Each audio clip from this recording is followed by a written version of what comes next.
आज के लेसन में हम सीखेंगे कि अंग्रेजी में हम किसी को सुझाव कैसे दें। यदि किसी को हमें सलाह देना है या सुझाव देना है तो उसको हम अंग्रेजी में किस तरह से बोल सकते हैं। जैसा कि मैंने आपको कहा है कि इसके लिए भी हम एक मॉडल वर्ब का इस्तेमाल करते हैं और पहले भी मैंने कुछ मॉडल वर्ब बताए हैं जिसके ज़रिए से आप सजेशन या एडवाइस दे सकते हैं।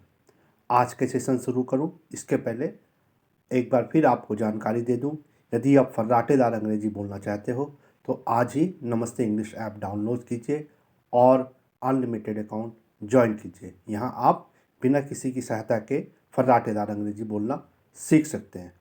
आइए अब चलते हैं आज की सेशन की ओर। मॉडल ऑफ सजेशन और एडवाइस ये एक बहुत इम्पॉर्टेंट मॉडल वर्ब है इंग्लिश में, जिसका इस्तेमाल हम किसी को सुझाव या सलाह देने के लिए करते हैं।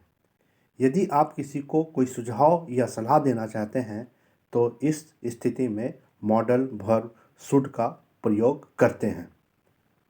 अर्थात if you want to give a suggestion और advice to someone you have to use the modal verb should. तो शुड कुछ नया देने करने की सलाह या कुछ सुझाव जैसे वाक्य को बनाने में आपको हेल्प करता है। अब आइए देखते हैं कि शुड का कुछ उदाहरण जिसके ज़रिए आप इसका इस्तेमाल करना सीख जाएंगे। जैसे यदि आपको यह कहने हैं कि आपको वहाँ जाना चाहिए, आपको वहाँ जाना चाहिए, इसका अर्थ है आप उसको कुछ सलाह या सुझाव दे रहे हैं। तो इसका अंग्रेजी में रूपांतरण होगा you should go there, right. तो आप इस वाक्य में देखेंगे, इस वाक्य में शुड का प्रयोग किसी को कहीं जाने की सलाह देने के लिए किया गया है।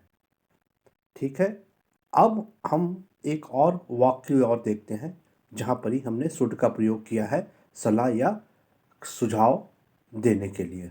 जैसे यदि आपको कहना हो कि आपको हमेशा कुछ नया सीखना चाहिए, कुछ नया सीखना चाहिए यानी एक सलाह है या सुझाव है, तो यहाँ पर ही आप बोल सकते हैं अंग्रेजी में you should always learn something new. ठीक है, तो यहाँ पर ही आप देखेंगे यहाँ शुड का प्रयोग किसी को हमेशा कुछ सीखने, है ना, या की सलाह देने के लिए हुआ है। तो आपने इन दो जरियों सेंटेंस के जरिए आपने देखा कि हम शुड का प्रयोग किस प्रकार करते हैं। हमें आशा है कि ये दोनों ही सेंटेंस के जरिए आप शुड का प्रयोग सीख गए होंगे। आप कमेंट सेक्शन में जाएं और अपने से शुड का प्रयोग करके एक वाक्य बनाएं। मुझे आशा है कि आप इस तरह के वाक्य बना के शुड का प्रयोग और अच्छी तरीके से सीख जाएंगे। इसी तरह के अन्य सेशन को देखने के लिए नमस्ते इंग्लिश को सब्सक्राइब करें और अनलिमिटेड अकाउंट ज्वाइन कीजिए। नमस्कार।